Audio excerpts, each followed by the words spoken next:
yo sentía que el presidente Calderón estaba siendo engañado. Detienen a mi hermano, lo meten a la cárcel con testimonios falsos. Todo ese desplome, definitivamente fuera de toda credibilidad. Hablé por teléfono con él y me dijo que me cuidara. Le dije, ¿por qué? Sentí una advertencia y me dijo que me iban a matar. Muchas gracias a quienes nos siguen a través de estas transmisiones del podcast Ciudadano Oropesa. Gracias por estar en contacto con nosotros en nuestras redes sociales, en el canal de YouTube de Ciudadano Oropesa, Roberto Oropesa en Facebook, así nos encuentra también, y en la red social X como Ciudadano Oropesa. Recuerde, ahí estamos pendientes de sus opiniones, sus sugerencias, y puede compartirnos también, darle like y compartir estos programas y estos episodios de Ciudadano Oropesa para que lleguemos a más público con estas pláticas donde siempre estamos invitando personajes, gente que hoy en día en Campeche pues está marcando una pauta y también pues dejando en su quehacer y en su trayectoria cosas importantes. Muchas gracias, le reitero, por seguirnos a lo largo de estas semanas, y el día de hoy voy a hacer una entrevista pues muy especial porque es una persona con la que ya desde hace algún tiempo hemos tenido la oportunidad de platicar. Es la primera vez que lo vamos a hacer en este espacio con el comandante Javier Herrera Valles. Comandante, muchísimas gracias por acompañarnos, como siempre. Un gusto y con mucho aprecio platicar con usted. Al contrario, con mucho gusto. Muy buenas noches. Bueno, pues qué decir del comandante Herrera Valles. Es, para empezar, de formación, piloto aviador. También tiene una trayectoria como policía de varias décadas, durante 31 años en la Policía Federal de Caminos primeramente y después en la Policía Federal Preventiva. 31 años como policía federal. Además de licenciado en Derecho y también criminólogo, o sea, un perfil pues muy completo el del comandante Herrera Valles a lo largo de estos años, donde se ha desempeñado en puestos muy relevantes y con una historia que lo trae a Campeche también de manera destacada.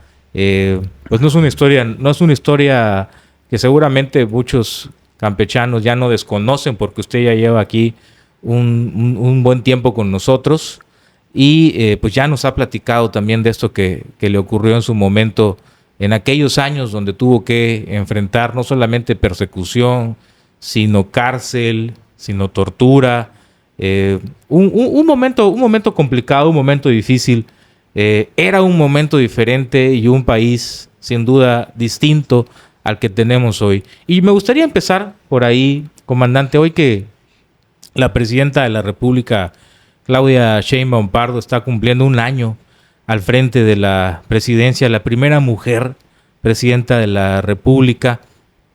Y hoy habla también del tema de seguridad, habla también la presidenta del tema de las policías, habla de una nueva estrategia de seguridad.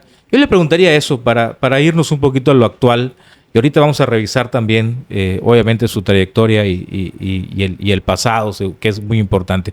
Le preguntaría eso, ¿qué le ha parecido esta presentación de este primer año de gobierno de la presidenta Sheinbaum en el marco de seguridad, en el marco de la estrategia de seguridad y de los anuncios que ha hecho pues para este primer año de gobierno? Usted que tiene o que vivió esos años de anteriores sexenios, obviamente distintos, de distinto signo político y partidista, pero también complicados, con personajes como el que usted denunció en su momento, como Gerardo García Luna.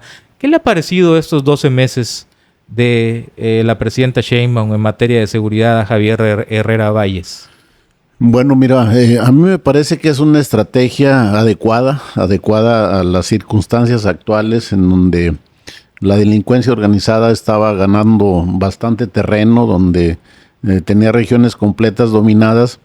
Y bueno, este trabajo que está haciendo Omar García Harfuch al frente de la Secretaría de Seguridad Pública Federal, en coordinación con todas las dependencias militares y pues realmente hay un trabajo de coordinación muy importante, y sobre todo que están privilegiando el trabajo de la investigación, de la inteligencia, que es bien importante a final de cuentas, es realmente lo que puede llegar a tener éxito, como lo han hecho con tanto decomiso, tantas detenciones, del descubrimiento de diferentes laboratorios clandestinos, el detectar droga en diferentes partes de la región, en mar, en tierra. Entonces definitivamente yo considero que es el camino adecuado, el correcto, y bueno, pues a un año ha habido bastantes resultados muy importantes en donde, bueno, se está demostrando que trabajar con inteligencia es lo que da esos resultados y sobre todo con esa coordinación con las Fuerzas Armadas. Le voy a hacer una pregunta y se la hago porque ya hemos platicado antes del tema y creo que usted tiene la visión y ya lo vivió también, ¿no? Porque en su momento también a este personaje al que usted denunció, a Genaro García Luna, se le ensalzaba como el superpolicía, como el zar de la seguridad, en aquel sexenio de Calderón de la lucha contra el narcotráfico, y se le ponía muy arriba y con muchos reconocimientos a García Luna, y bueno, pues ya vemos al paso del tiempo lo que ocurrió. Al final de cuentas, una persona como Javier, como el comandante Herrera Valles, hoy ha sido reivindicado, ¿no? Sus denuncias de aquellas épocas, pero también en su momento a esos personajes se les veía como que lo más grande y lo mejor en materia de seguridad. El tema es, para los ciudadanos, desde la visión que usted trae, los riesgos de repetir historias cuando se le da tanto poder a un solo personaje en materia de seguridad y de inteligencia y de control de todo este sistema de seguridad. ¿Cómo evitar, cómo blindarse de que surjan en nuestro país otros García Lunas? Bueno, comandante. Mira, definitivamente el riesgo está latente. ¿Por qué? Porque ahora sí la condición humana, el recibir tantos halagos, tantas muestras de reconocimiento, sobre todo en gente débil de mente, como Genaro García Luna, que definitivamente era una persona traumada, que traía muchos problemas, ahora sí desde su tartamudez, que él sufrió mucho por eso, sufrió desprecio, sufrió... ahora sí, el ser relegado por muchos de sus compañeros. Y bueno, aquí lo importante, obviamente se le ha reconocido a Omar García Harfuch su trabajo, pero aquí lo importante es que hay una verdadera coordinación. O sea, está compartiendo esos logros con las autoridades con las que están trabajando, con la Armada, con el Ejército. Y contrariamente a lo que hacía Genaro García Luna, o sea, él se adjudicaba los triunfos de otras dependencias, él los hacía como propios. Entonces, desde ahí yo, inclusive en las cartas que le mandé al presidente Calderón en su tiempo, que yo pensaba que estaba siendo engañado, yo le dije que era una farsa la famosa guerra contra la delincuencia organizada. Era una simulación lo que se estaba haciendo. Y había muchas diferencias con todas las autoridades, con el Ejército, con la Armada, o sea, era otra las circunstancias. El único que se lo creía era el presidente Calderón y los medios que se prestaban, muchos medios que se prestaban a seguirle al juego, a toda su estrategia mediática, porque definitivamente era una estrategia mediática. No se visualizó que estaba atacando a los enemigos de sus amigos. O sea, él trabajaba de una manera, ahora sí, parcial, únicamente en contra de los enemigos del cartel para los que él trabajaba, de los que él pertenecía, el cartel de Sinaloa. Y bueno, pues aquí no se ve eso, definitivamente. Se está trabajando con inteligencia, con trabajo de investigación, se está trabajando de manera coordinada, definitivamente. Pues esos halagos espero que no pierdan a quien le está llegando esos halagos y continúe en esa trayectoria. Yo creo que la presidenta Claudia Sheinbaum, con mucha visión, le ha dado la responsabilidad a esta persona muy joven, sobre todo que se deja asesorar. Genaro García Luna al revés, él era el que tenía, era el de la verdad absoluta y no permitía que las demás gentes hicieran sus trabajos. Aquí yo considero que eso es lo importante, tener colaboradores, tener esa coordinación y sobre todo dejar hacer el trabajo a la gente que sabe, escuchar a la gente que conoce, a la gente que ya tiene experiencia y de alguna manera vaya formando ese criterio que requiere un líder, como en este caso en la seguridad pública del país, y portavoz, que él es el portavoz de los logros que está haciendo en materia de seguridad pública el gobierno federal.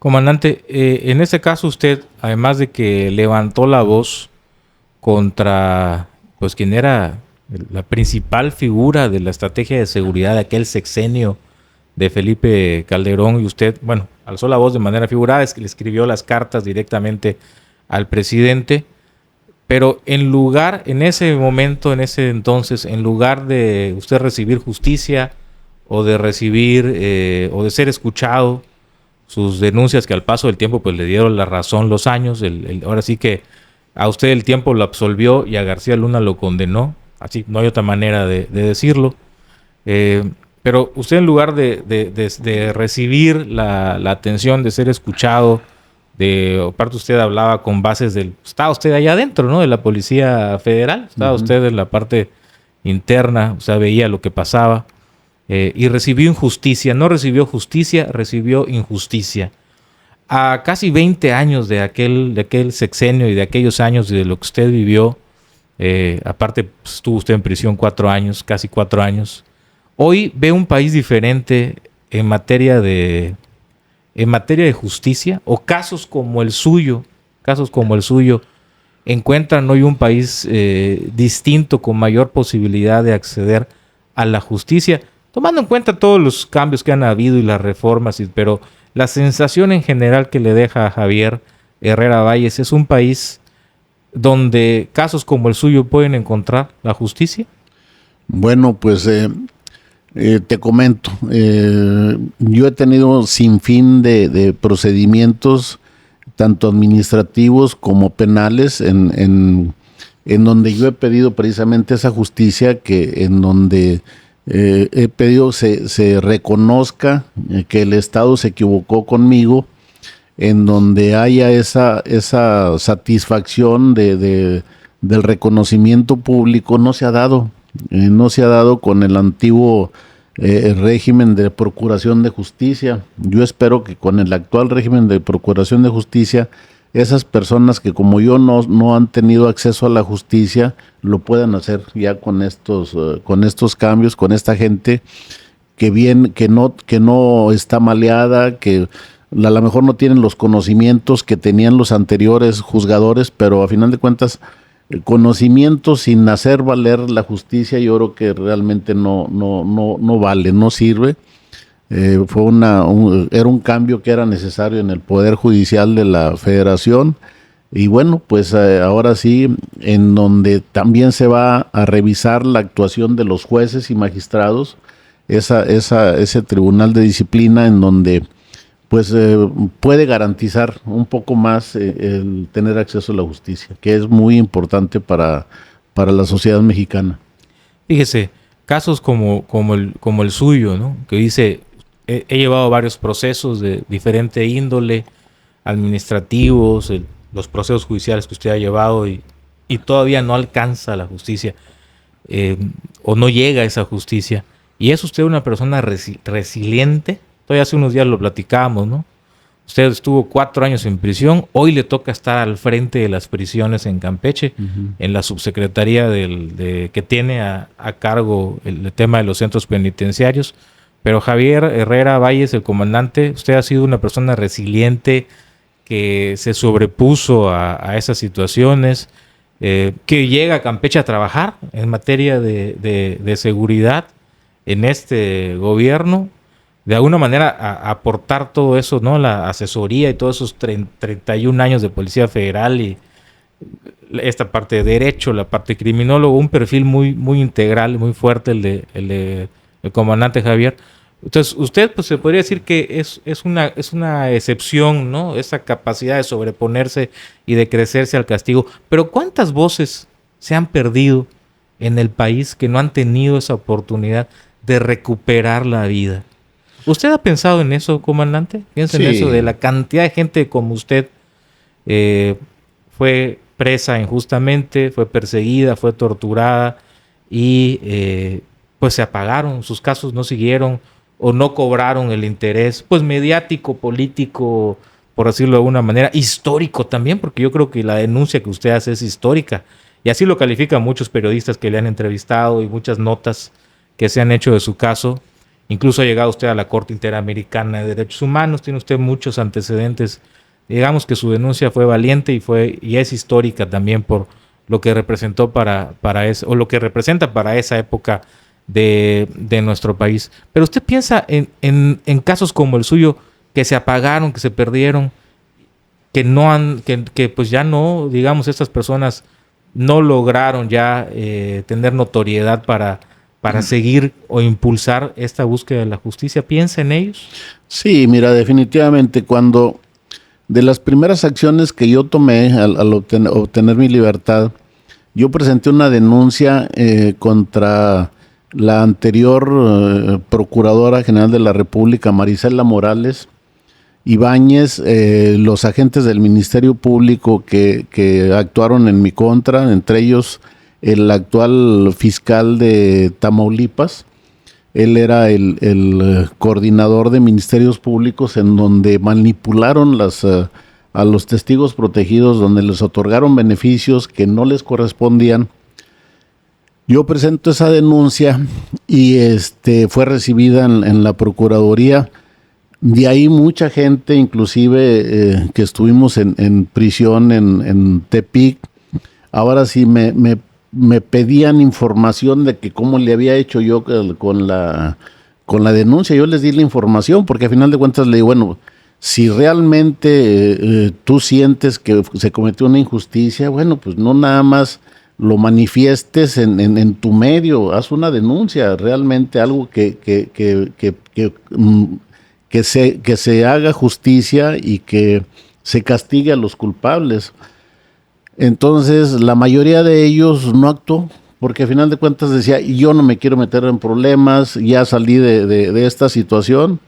Yo realmente siempre hice el esfuerzo. Mi hermano Arturo, que también estuvo en prisión, él fue el único que sí presentó su denuncia. Desgraciadamente, después de pues casi 12 años y se determinó el no ejercicio de la acción penal, porque todavía seguían las redes de protección a Marisela Morales y a Irwin, que es el actual fiscal en Tamaulipas, y se determinó el no ejercicio de la acción penal.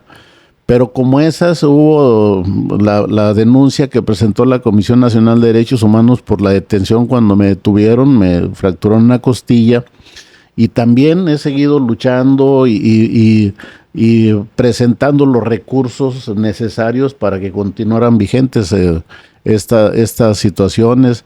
Que me reintegraran a mi trabajo, también lo estuve luchando. Llegaron 2 casos a la Suprema Corte de Justicia, en donde me rechazaron a final de cuentas el amparo. El año pasado llegó la última, que tenía una reclamación de responsabilidad patrimonial del Estado, llegó a la Suprema Corte y también me la rechazaron. Desgraciadamente en México no se logró obtener justicia, y como tú lo acabas de decir, estoy en la Comisión Interamericana de Derechos Humanos y desgraciadamente la justicia yo creo que va a llegar, pero a una instancia internacional, no de mi país. Y bueno, no he dejado de agotar todos los recursos.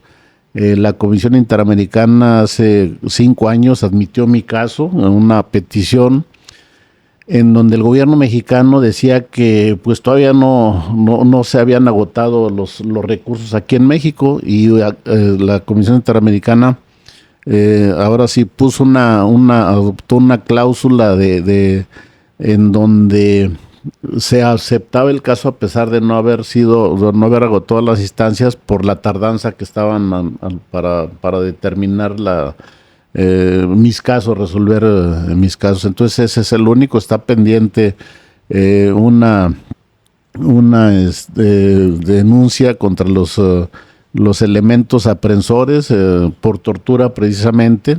Ya habían determinado el no ejercicio de la acción penal, pero reflexionaron y es la única que está ahorita pendiente aquí en México. Comandante, fíjese, lo mencionó usted hace un instante porque pues este país tiene, y así lo han dicho otros presidentes, ¿no? Que no hay nada que pase en este país y lo que no se entere un presidente.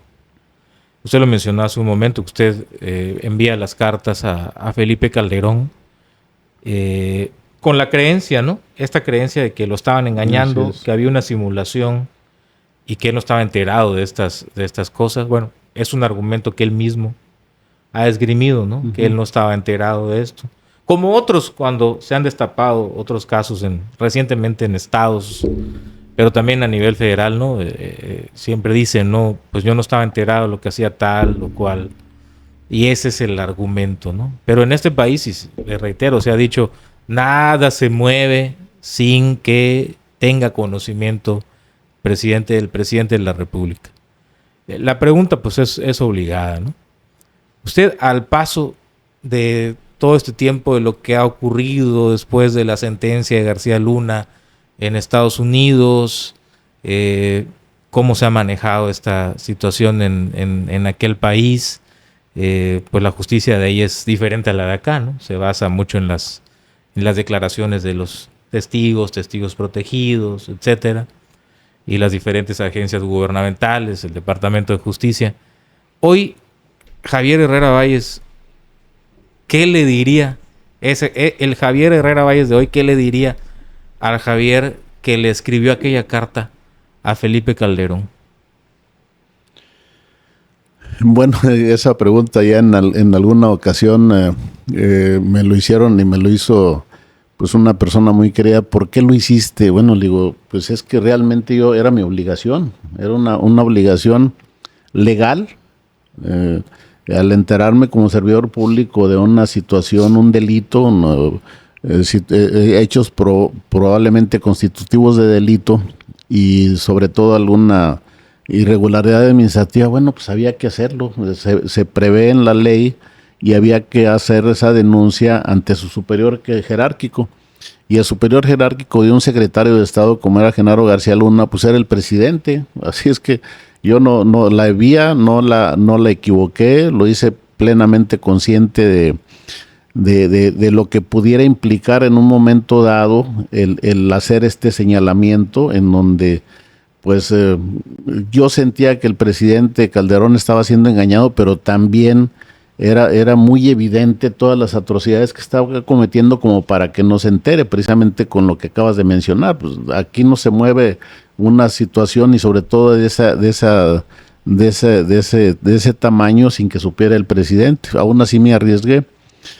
Y pues ya cuando me di cuenta que sí estaba enterado y se vino toda esa fuerza del Estado en mi contra, como si hubiera sido el delincuente, no el denunciante, sino el perseguido. Yo le diría a Javier Herrera que nuevamente que tienes que hacer lo correcto.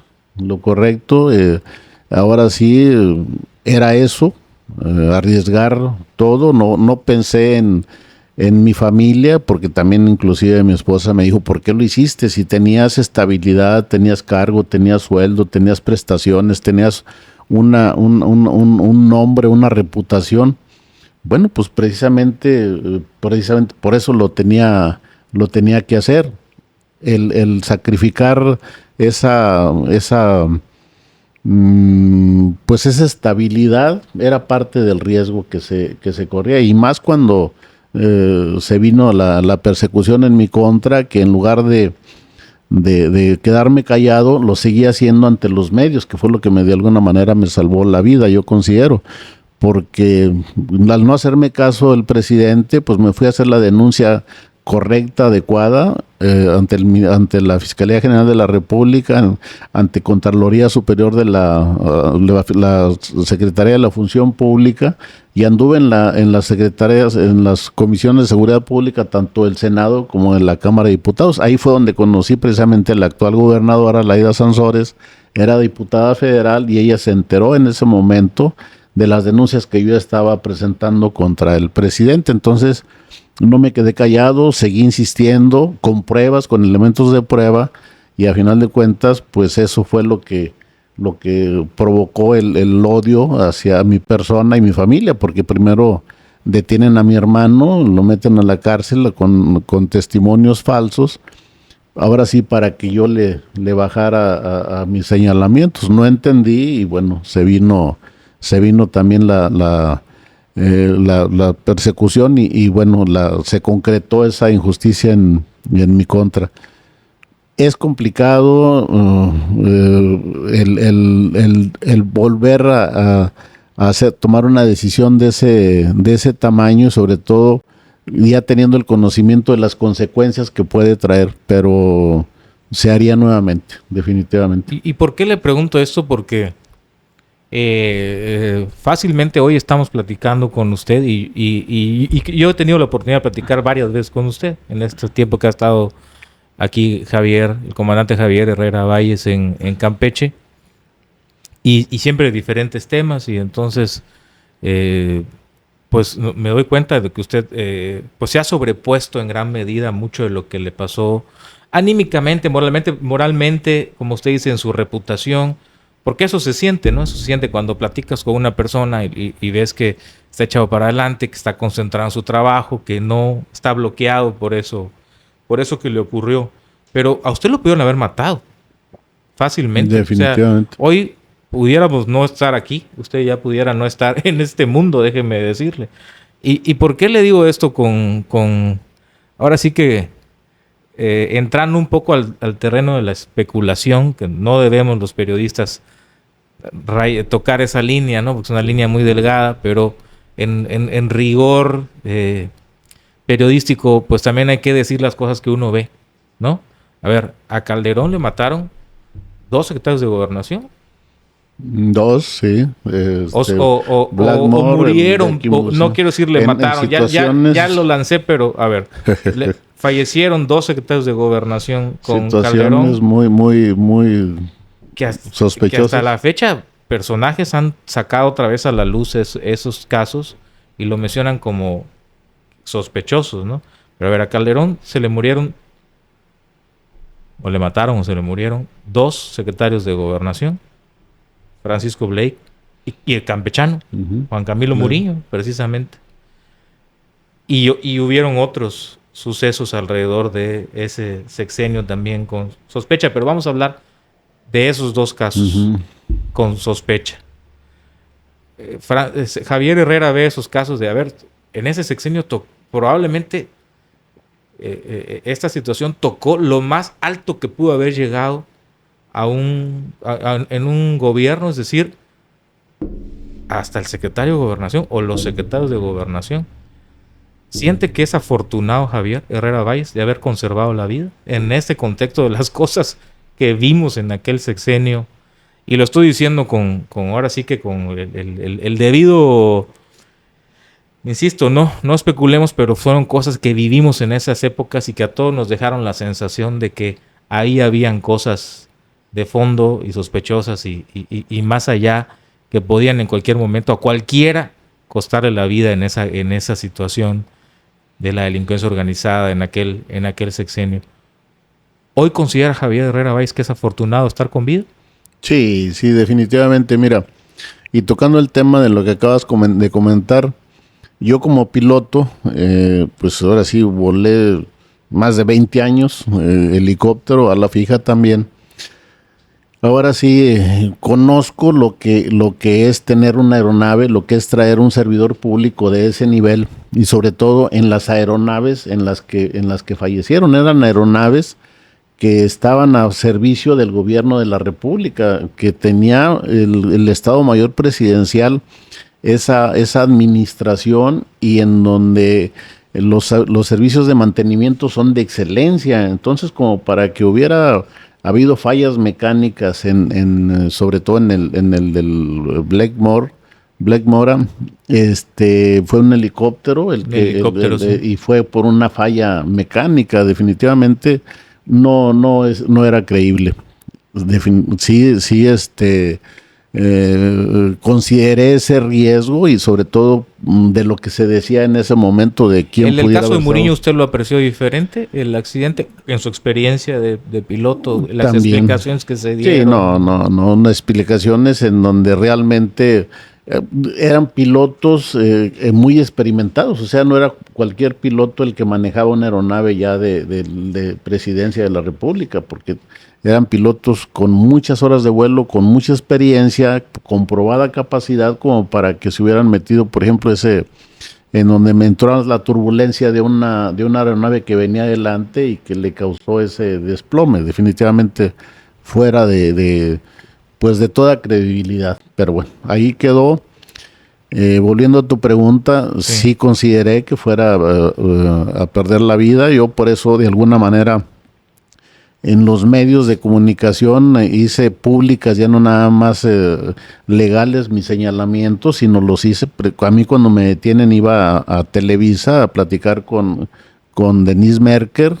Ya había ido una vez antes, unos 2 meses antes, a una entrevista y quedaron muy mal parados Genaro García Luna y su gente, porque pues lo que yo estaba diciendo, lo estaba diciendo con conocimiento de causa y con elementos de prueba. Entonces, pues ya no se arriesgaron a dejarme llegar a Televisa, porque acaban de detener unos días antes a Garay Cadena, que era el comisionado de la Policía Federal, señalado por sus propios compañeros de que estaba inmiscuido en la delincuencia organizada. Entonces ya se empezaba a definir la personalidad de estas gentes, del equipo de Genaro García Luna. El propio comisionado de la Policía Federal estaba siendo señalado por su propia gente de estar inmiscuido en delincuencia organizada. Entonces, pues como que ya no iba a ser muy agradable para ellos esas declaraciones que iba a hacer, mis apreciaciones, y además que había muchos elementos de prueba que cada vez obtenía de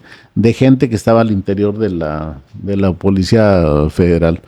Inclusive llegué a tener información de gente que estaba dentro de ese equipo, que una de las intenciones era, pues ahora sí, inclusive hay una que no me acordaba, una semana antes de que me detuvieran, platicando con un periodista de Proceso, con Ravelo.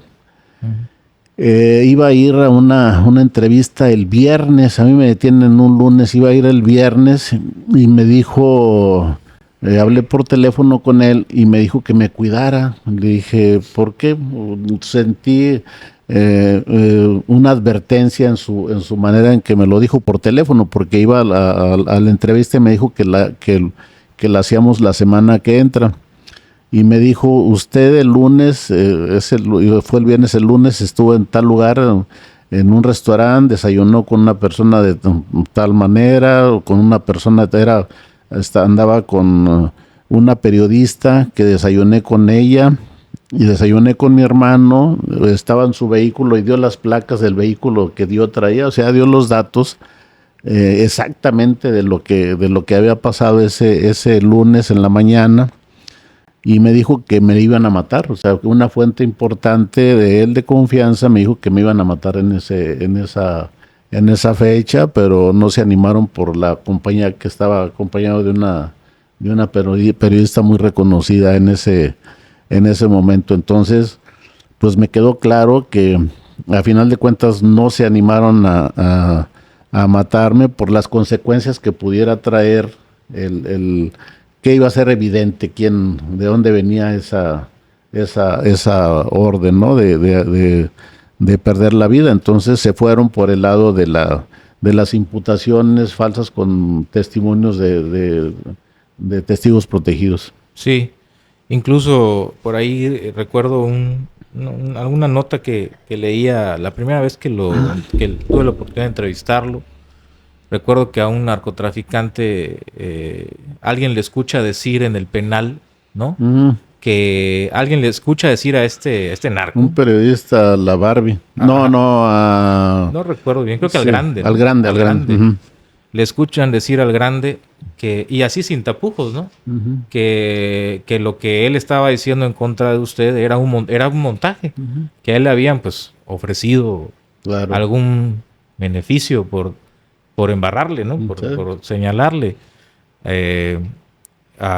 por mentir en contra suya. Entonces, el aparato del Estado estaba fuertísimo contra Javier Herrera Valles en ese momento, ¿no? Imagínense, estaban con todo, ¿no? Para acabarlo, y aún dentro de la cárcel seguramente, pues uno piensa mil cosas, ¿no? En la cárcel también suceden cosas, ¿no? Entonces, pues qué bueno, antes que todo, qué bueno que hoy tiene usted la oportunidad de contarnos esta historia, de dejarla registrada con el valor que usted lo ha hecho además, ¿no?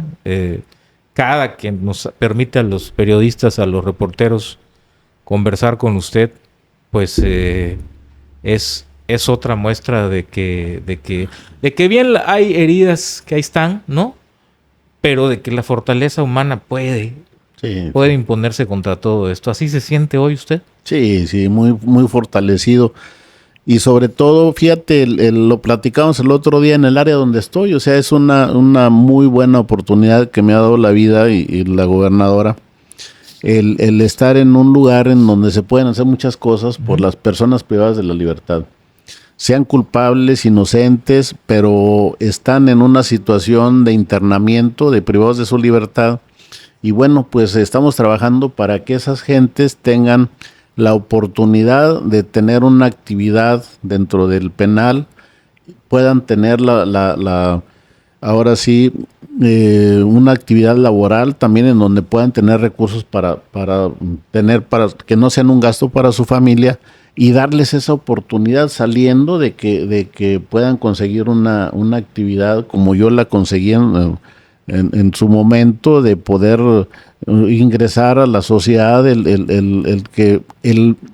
estigma de haber estado en la cárcel es muy fuerte todavía en la sociedad mexicana. Todavía no la aceptan muy bien el que una persona salga y encuentre un trabajo, aunque tenga la mayor capacidad del mundo. Yo creo que es una parte donde también tenemos que sensibilizar a la sociedad, y lo estamos haciendo, o sea, dándoles a conocer las actividades que están haciendo al interior, con el Consejo Coordinador Empresarial, con las cámaras, en donde están viendo lo que hacen las personas al interior del penal, y que puedan tener esa oportunidad de reintegrarse nuevamente a la sociedad. Yo creo que es algo gratificante para mí, y bueno, pues de alguna manera entiendo esa situación y lo hago con mucho gusto. ¿Qué ha representado Campeche en esta parte de la historia para el comandante Javier Herrera Valles?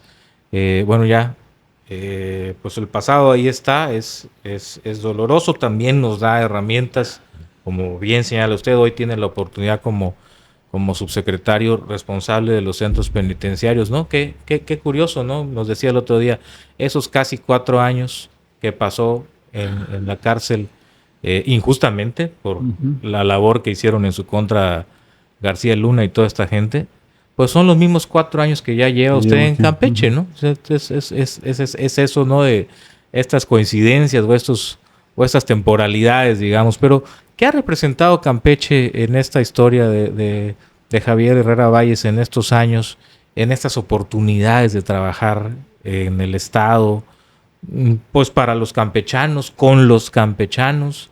¿Qué ha representado Campeche en esta parte de su historia, comandante? Muy bien, fíjate, realmente, te digo, son 4 años de trabajo. Yo llevo como secretario ejecutivo del Consejo Estatal de Seguridad Pública. Hicimos cosas importantes. Había una escuela muy deteriorada, muy abandonada, donde la simulación prevalecía, en donde era una escuela certificada, pero no estaba funcionando realmente como debería de estar. Levantamos esa escuela, se dejó en muy buenas condiciones.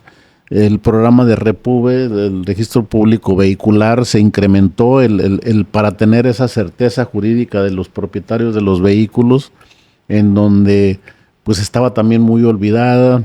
los programas de prevención del delito los llevamos a cabo, entonces realmente fue muy agradable esa experiencia. Ahora aquí, el año que tenemos aquí al frente del sistema penitenciario, pues ha sido también muy importante, en donde se han hecho cosas, hemos tenido que trasladar gente que de alguna manera no ha entendido de que deben de tener un comportamiento adecuado, de que no pueden someter a una población penitenciaria donde no haya la seguridad para las personas que están al interior del penal. Hemos hecho dos extracciones con bastante éxito, hemos hecho revisiones de los penales, en donde pues hemos detectado un sinfín de droga, de alcohol, de puntas, y bueno, pues son actividades en donde las familias de los internos pues sienten esa tranquilidad de que pueden ir a ver a sus familiares sin ese riesgo de que los extorsionen, de que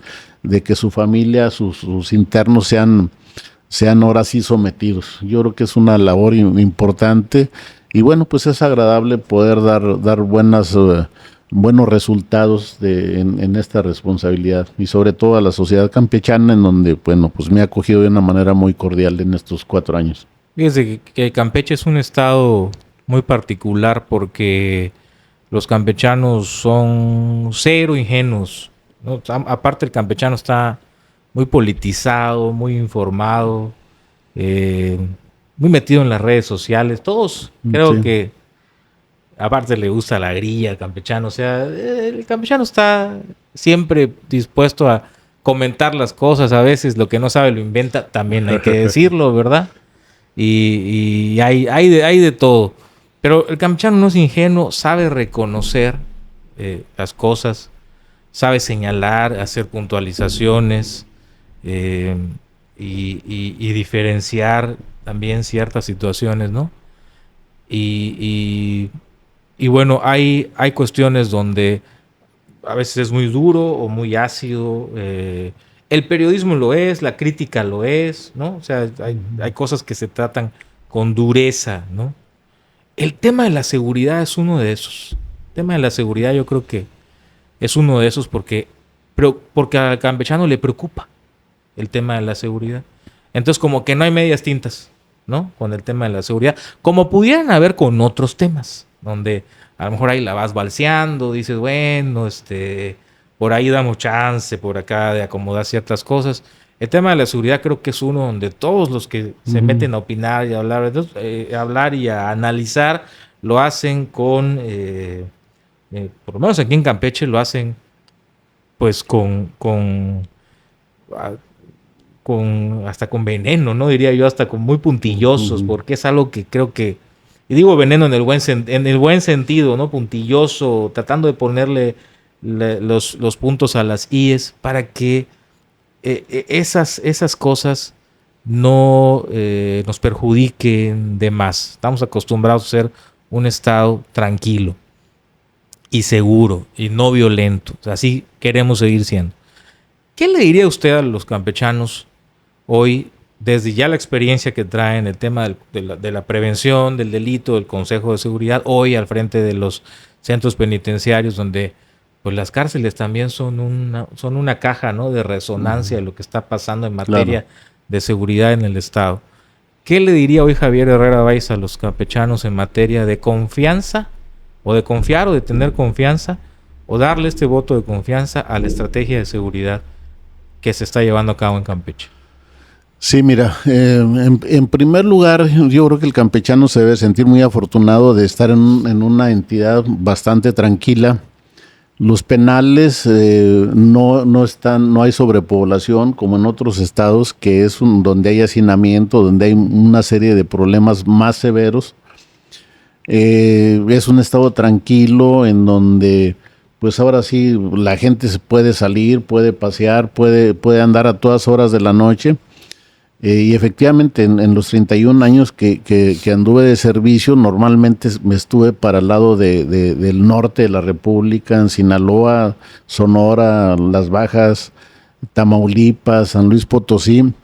Y bueno, pues en todos esos lugares una inseguridad muy fuerte, muy difícil para para los ciudadanos de esas entidades federativas. Yo fui también secretario de Seguridad Pública después de que salí del penal en Nayarit. Y bueno, pues una serie de enfrentamientos que tuve con la delincuencia organizada, que es otra cosa, definitivamente. Por eso, pues es importante. Aquí es un lugar muy tranquilo, como te acabo de repetir.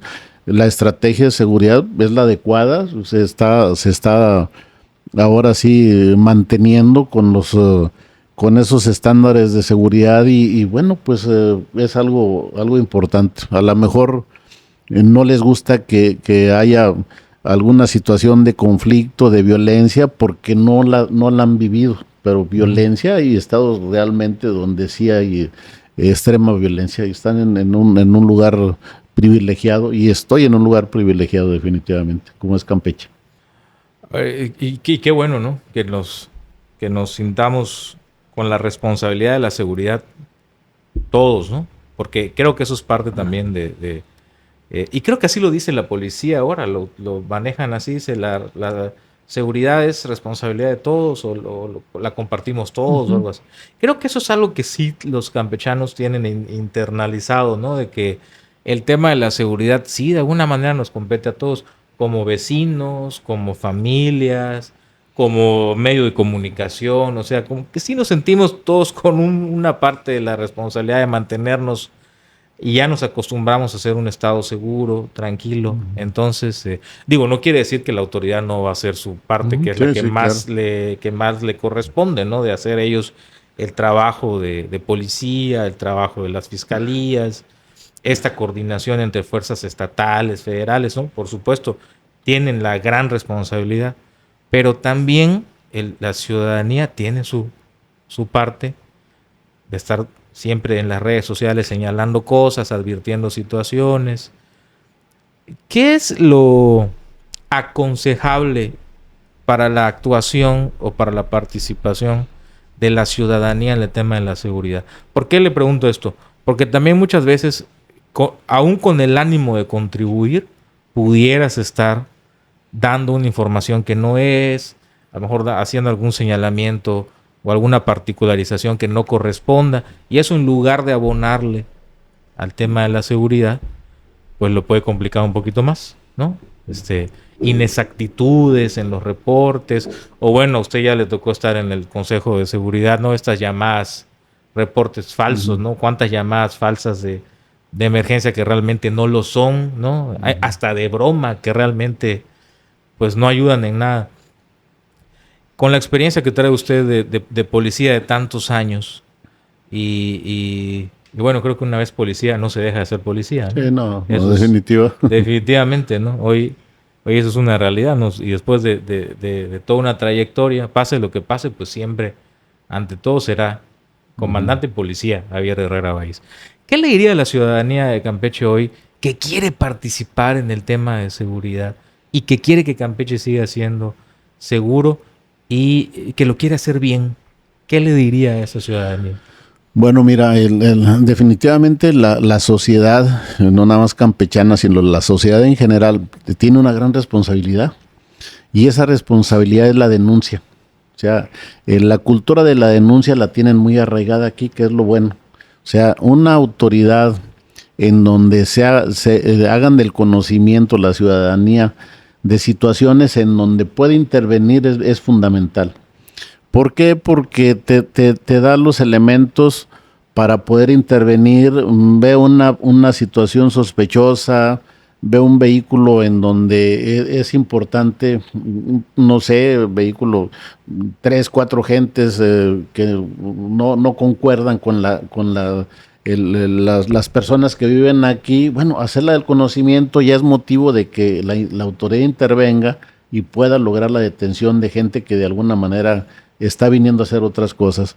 El que tú informes de una situación de conflicto es importante. O sea, esa cultura de la denuncia es fundamental. Mientras la gente esté reportando esas circunstancias realmente honestas, sin alarmar, sin dar información falsa, es muy importante. Definitivamente hay mucha gente que da información falsa y la autoridad tiene que hacer caso de las llamadas. No puede darse el lujo de decir esta calificar si es verídica o no es verídica, tiene que asistir, o sea, sobre todo a esa denuncia.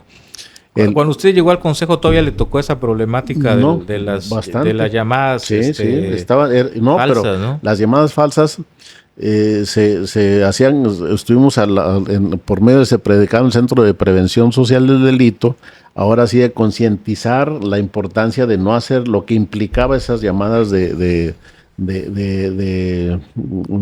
falsas, la importancia de la denuncia, y sobre todo estaba muy alta la extorsión telefónica. Uh-huh. También nos dimos a la tarea de hacer las campañas en donde los medios, no sé si en alguna ocasión platicamos de este tema, que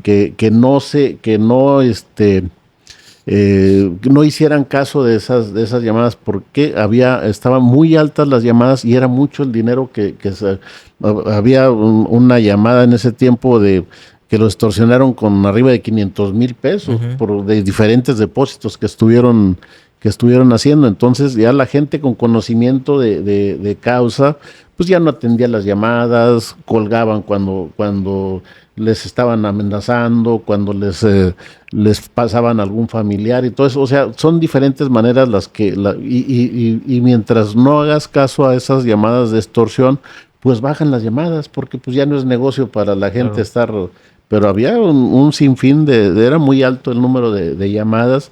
Y no nada más alto el número de llamadas, sino los casos de éxito para el extorsionador, que era lo que hacía atractivas esas llamadas, y lo bajamos a cero casi, de que ya eran muy pocas las llamadas que se hacían, porque la gente pues ya no atendía esas llamadas, no se asustaba, y reportaban al 911 los teléfonos que era la recomendación que se hacían de cuáles estaban haciendo esas extorsiones. Teníamos una lista de las llamadas, de los números de teléfonos que estaban utilizando, para que tuviera la gente también la información suficiente y ya no hiciera caso de si les llamaban de esos teléfonos, que son sin fin de llamadas y de toda la República. Entonces yo creo que fue es lo que tiene la peculiaridad del campechano. La denuncia están muy conscientes de la importancia, y sobre todo de no hacer caso de las llamadas de extorsión. Sí, que ahora que está usted en el tema de los penales, pues mucha de la extorsión, o un 90 y tantos % de la extorsión, seguramente sale de las cárceles, ¿no? De gente que desde las cárceles está extorsionando también. Por eso en los operativos siempre quitan teléfonos celulares, uh-huh, ¿no? De lo que más buscan, ¿no? De lo que más buscan para evitar también que precisamente para eso son las revisiones periódicas, el que no hay ese tipo de objetos prohibidos, y que los utilicen para precisamente este tipo de delitos. ¿Qué opina usted de esta estrategia nacional contra la extorsión? Que está reciente, ¿no? Que todavía se aprobaron algunas consideraciones legales hace unos par de meses, me parece, y ya están en este contexto llevándose a cabo los operativos en las cárceles, como este último en Cobén. ¿Qué opina usted de esa estrategia nacional contra la extorsión? Yo creo que era una de las acciones que era necesario ponerle atención, porque ahorita lo acabas de mencionar, históricamente las extorsiones vienen de los penales. Hay algunos penales en Tamaulipas, en Veracruz, que ya están muy focalizadas de dónde salen ese tipo de extorsión, y no se estaba poniendo atención. Entonces, si ya sabemos dónde está el mal, bueno, pues hay que atacar de esa manera. Y ya ahorita con la participación, las revisiones que hemos hecho, ya los hemos hecho en Carmen, aquí en Cobén, inclusive en el centro de internamiento para adolescentes. Uh-huh. Es una que inhibe esas prácticas. Recogemos lo que hay, ya no actúan con impunidad, y sobre todo con el apoyo de la Federación, de la Guardia Nacional, del Ejército y de la Armada, que es una estrategia a nivel nacional y me parece muy acertada definitivamente. Sí, comandante, el tema de la seguridad es muy extenso, muy amplio. A usted le ha tocado, ¿no?, estar en muchos frentes, ¿no?, muchos frentes de del tema de la seguridad en la Policía Federal, sobre todo muchos años en la Policía Federal, y ahora también en esa parte de la seguridad en los estados. Siempre se ha mencionado que que el eslabón más débil del tema de la seguridad precisamente son las policías en los estados, las policías municipales sobre todo, y obviamente pues por añadidura las policías estatales, no las fuerzas estatales, pero sobre todo las policías municipales.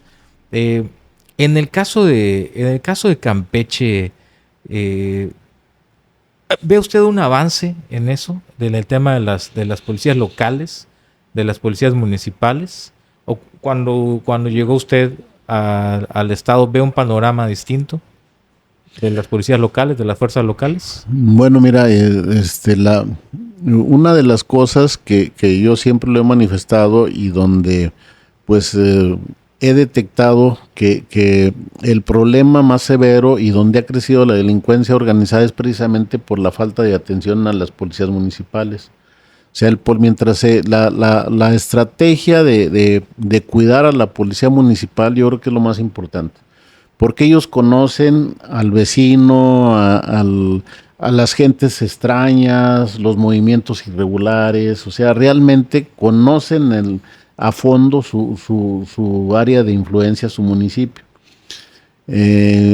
Anteriormente eran objeto de amenazas, o cooperas, porque a final de cuentas si no se ponía atención, ya los salarios son más justos. Aquí la gobernadora homologó el salario el salario mínimo de las fuerzas de seguridad pública, en donde estaban muy disparados. Unos municipios estaban muy bajos, demasiado bajos.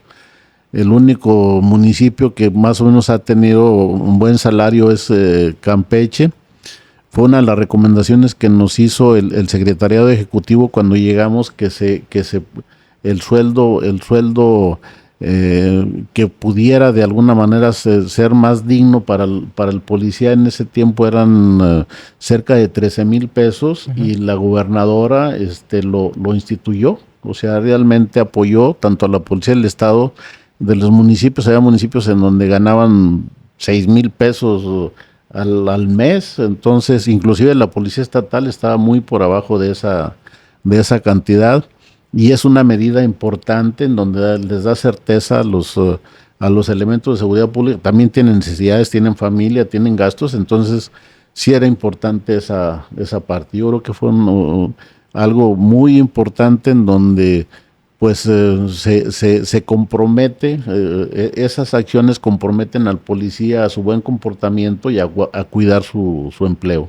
Sí, porque también si los tienes en esas condiciones, no solamente están mal y vulnerables, sino son objetivo, tentación, ¿no? Y objetivo y tentación para que esta gente que está haciendo en la delincuencia, y en la delincuencia organizada sobre todo, los afecte, ¿no? Los coopte. Claro. Y vaya que hay...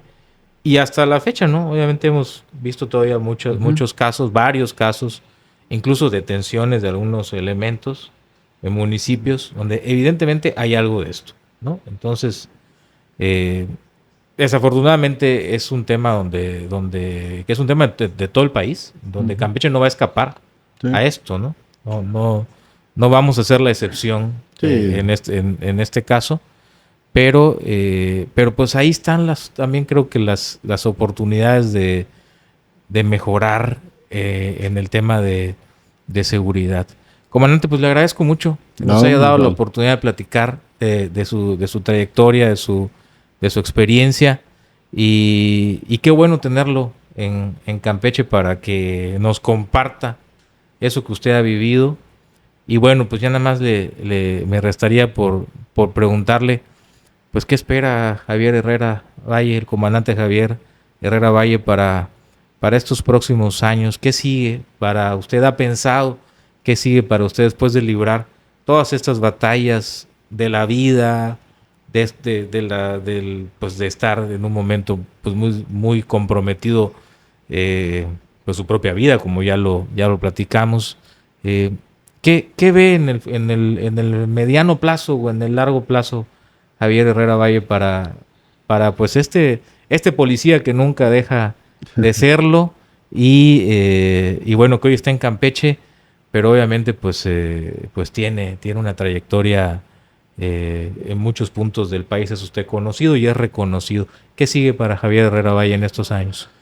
Bueno, mira, uno de mis propósitos es dejar muy establecido en estos dos años que faltan en la administración, ahora sí esa consolidar esa industria penitenciaria que tantas falta hace para las personas privadas de la libertad, o sea, que tengan esos ingresos para que puedan ahora sí sostener a su familia, que puedan pagar el daño que hicieron, la reparación del daño, y bueno, pues se consolide esa parte en donde salgan con especialidad.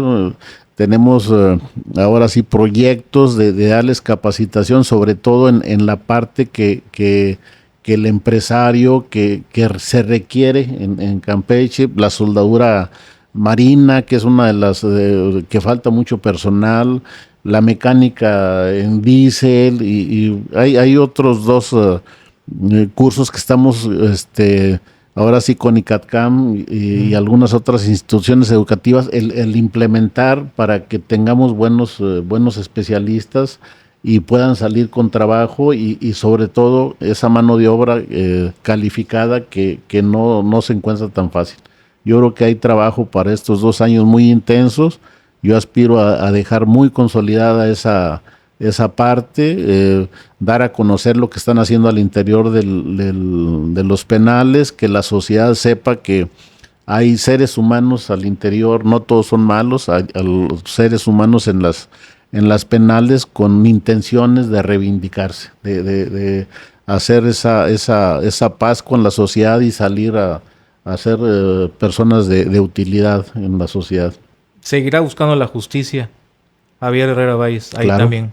Claro, yo creo que es una parte en donde pues podemos opinar, podemos trabajar y podemos ser ejemplo inclusive de esas gentes que realmente quieren hacerlo. Vamos a sancionar a la gente que no lo quiere hacer, que quiera someter a una población o seguir haciendo, pero vamos ahora sí a fomentar ese espíritu de superación y de que estén conscientes de que pueden hacer las cosas al cumplir con lo que tengan que cumplir ante las leyes. Muchas gracias, comandante, por esta plática. Como siempre, con mucho gusto. Gracias y muchas gracias a quienes nos siguieron en esta transmisión, en este episodio de Ciudadano Oropesa, en nuestras redes sociales, en nuestro canal de YouTube como Ciudadano Oropesa, en Facebook como Roberto Oropesa y en la red social X también como Ciudadano Oropesa. Ahí estamos leyendo sus comentarios, sus sugerencias, sus opiniones. Compártanos esas transmisiones, déjenos sus likes y sus reacciones para que lleguemos a más público en este podcast. Y nuevamente, pues muchas gracias al comandante que nos acompañó en este programa. Hasta la próxima emisión en otro episodio de Ciudadano Oropesa. Hasta entonces.